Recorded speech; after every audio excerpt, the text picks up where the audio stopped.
Okay, so we're going to do some notes for compound inequalities, and I have this kind of fancy little graphic here about what our objective is and what we already know in our objective and where we're going with it. It's hard to read as it is, but we already worked on writing the inequalities. That was what our last lesson was, and we know the difference between and or. And means intersection or overlap, and or means everything. You graph everything on there. And so we know how to set those up. So all that we have left is to solve and interpret. Okay? So mostly we're going to solve today. So you have your notes paper, and I'm going to do the one on the left, and then you're going to pause it and do the one on the right and play it to get those answers. Okay? So we solve this thing just like a regular equation. This is an and inequality. If you look back at your examples from the other day, there's two inequalities. Some people separate them into two inequalities like this. That's one of them, and then you split the other one. You notice what I did is just split that inside, but I think it's easier just to solve them all together. So I have x here. If I subtract 6, now instead of subtracting from both sides, I subtract from all three sections.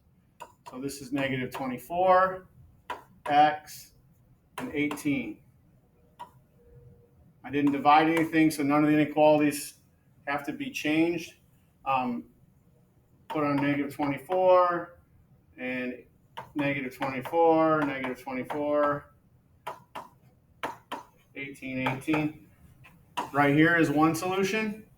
That is x is greater than negative 24. And here's the other solution. X is less than or equal to. And so and means overlap. So if you bring this down here, where do they overlap? They overlap between negative 24 and 18. Now you might not need to do all three for that one if you're starting to catch on. I wanted to show you the fancy solving. Okay. So there's your graph. Now you're going to do this one. So go ahead and divide it up. Pause your video right now. This is also an and. Divide it into three parts.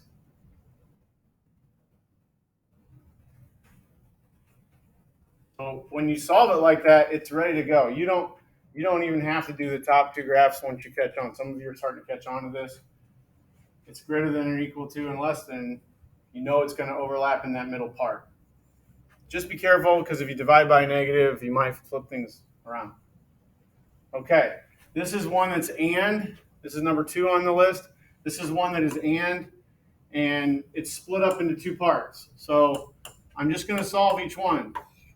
So 2x less than or equal to negative 10, divide by 2. Nothing flips. So that's x less than or equal to negative 5. Over here, I subtract 9. And I would ring the cowbell to let you know that we're dividing by a negative, right? That means I change the inequality to x is greater than 6. So my two numbers are negative 5 and positive 6. Negative 5, I'm less than or equal to negative 5 and greater than 6. So and means overlap. Those do not overlap. So the answer would be no solution, leaving it blank. If it was an or, that'd be a different story. Okay, so you do the second one. Graph both of them. Put on pause. Wait till I solve it.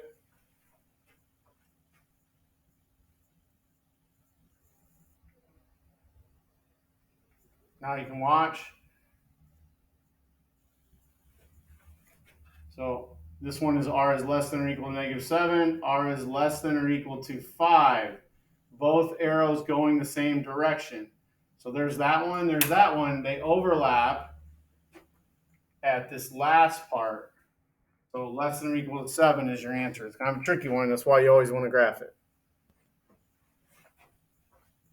Okay, number 3. This is an OR. So no matter what, I'm putting everything on the graph that I get. So I'm just dividing by -3. Inequality changed because I divided by a negative. Subtract 5. Nothing changes. There's my 2. -3 here, 4 here. -3 here, 4 here. Those of you guys that don't want to write very much, that's why you don't have to write it on 3 number lines. So graph the first one. Graph the second one. So it's OR, so both of them go on the final graph. OR means everything. So you take it right to the bottom. You do this one, pause it, work it out.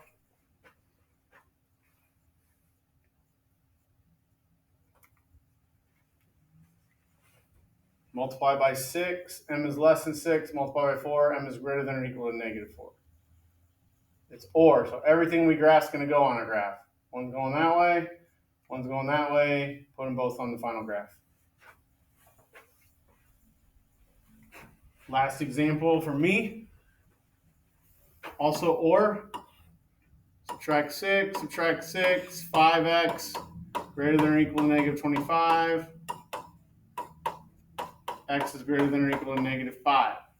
Don't flip it because you get a negative. Don't be doing that. X is less than or equal to 10. So now we graph. 5 going that way.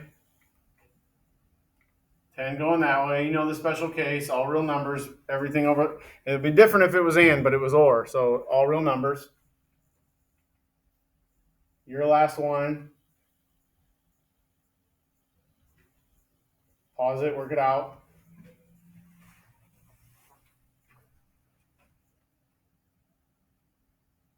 Ooh, we divided by a negative. Right here, divided by a negative. So this changed the inequality. So when you graph it, OR means everything. So the one, the x is less than or equal to 6, and fills in the bubble for that next one. Okay. So those are your notes.